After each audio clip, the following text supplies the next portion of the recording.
Bismillah ar-Rahman ar-Rahim. In the name of Allah, most gracious, most merciful.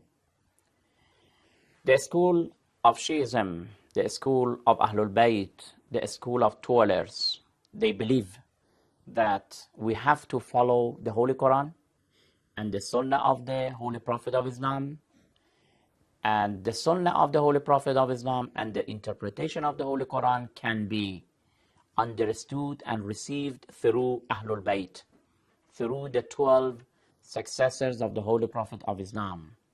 Because we want to follow the Sunnah of the Holy Prophet of Islam as he ordered us. This is quite clear and obvious. As a Muslim, as a believer, we must follow whatever Prophet Muhammad sallallahu alaihi wasallam has commanded us. But the matter and the only important issue is that how we can get it. Some brothers may say that, okay, let's get the Sunnah of the Holy Prophet of Islam from all companions of the Holy Prophet of Islam. But this is not true, because among the companions, there were some companions who were not honest, who were not truthful. If they were truthful and honest, maybe they did not have good memory, they forgot part of the sayings, or they made a mistake, and many other problems. And today, we want to talk about a new topic about this issue, that apart from of all these problems that we have in the field of the companions, apart from of that, another main problem is the fabrication of traditions. Unfortunately, after the demise of the Holy Prophet of Islam, codification of traditions and writing down the traditions was banned by the caliphs. They did not allow the traditions to be written down.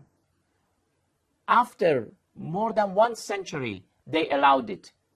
Within that period, unfortunately, sometimes the enemies of Islam, the Jews and those who wanted to perish Islam, they pretended to be Muslim. They came among the Muslim and they began fabricating a lot of traditions and attributing these traditions to the Holy Prophet of Islam. Today, we are facing a lot of traditions that they are fabricated. They are not true.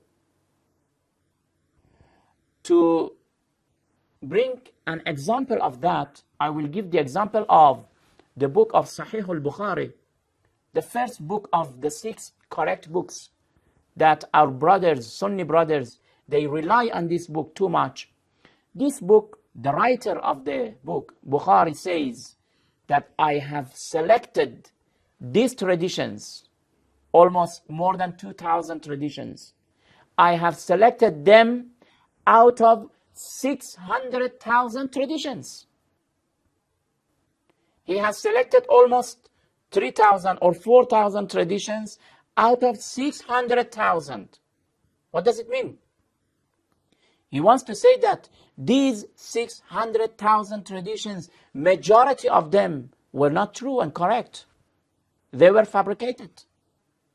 And since he wanted to quote and write the correct ones, he only found almost 4,000 traditions. And the other traditions, from his point of view, they are rejected. This proves what I am saying, that a lot of fabrications happened in the history of Islam. Let's have a look to the book of Sahih Muslim. Sahih Muslim, again, the writer of the Sahih Muslim says that I have selected these 4,000 traditions out of 300,000 traditions. It means that majority of them have been fabricated. The same issue applies to the book of Al-Musnad by Ahmad ibn Hanbal and other collections of traditions. It shows that after the demise of the Holy Prophet of Islam, because the atmosphere was not well prepared for the companions to sit down, to write down the correct traditions, and they were banned to write down. The real traditions, maybe they are destroyed. And in the very time, the enemies of Islam came and fabricated a lot of traditions. Therefore, how can we rely on all the traditions that we are hearing. But I want to say that even in the very book of Sahih Muslim and Sahih Bukhari, unfortunately, we have traditions that logically they must not be true. They must not be correct. And today, many scholars who are not prejudiced, who do not have bigotry, they are open-minded people and scholars. When they want to judge, they reject the correctness of the traditions of all these books. Because there are some traditions that we can't agree and accept. I don't want to evaluate Sahih Bukhari or Muslim here, and many traditions that they know they need to be really scrutinized and examined, and they must be considered by the scholars of tradition to distinguish the true from the false. But one thing that we have to show our regret about Bukhari, for example, you know that Bukhari was a contemporary scholar of some Imams. We mean Imam Sadiq alayhi salatu wassalam, Imam Kazim alayhi salatu wassalam, Imam al-Rida.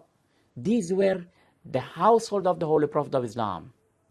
Imam Sadiq was the man that Imam Malik says that in Medina, I don't know anybody more knowledgeable than him. He is the most knowledgeable person, Imam Malik says. And Imam Malik was his student. Abu Hanifa was the student of Imam Sadiq.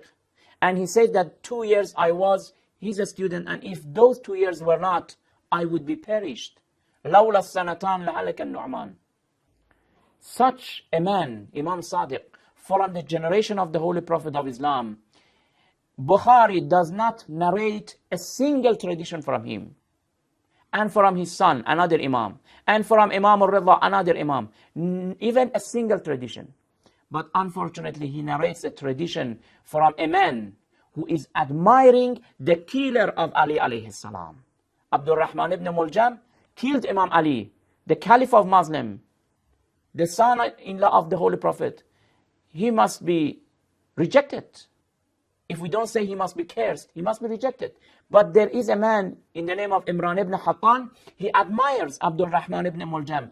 And Bukhari is narrating his tradition. But not even a single tradition from those Imams. Therefore, brothers and sisters, after the demise of the Holy Prophet of Islam, we had these problems. Therefore, we have to go to the house of the person who was the gate of the knowledge of Prophet. Prophet said that I am the city of knowledge and Ali is the gate. Those who want to reach to me, they have to enter through the gate, not through the walls. We will continue with the beliefs of the school of Ahlul Bayt, with the beliefs of the school of Shi'ism in next program. Until then, thank you very much. Wassalamu alaikum wa rahmatullahi wa barakatuh.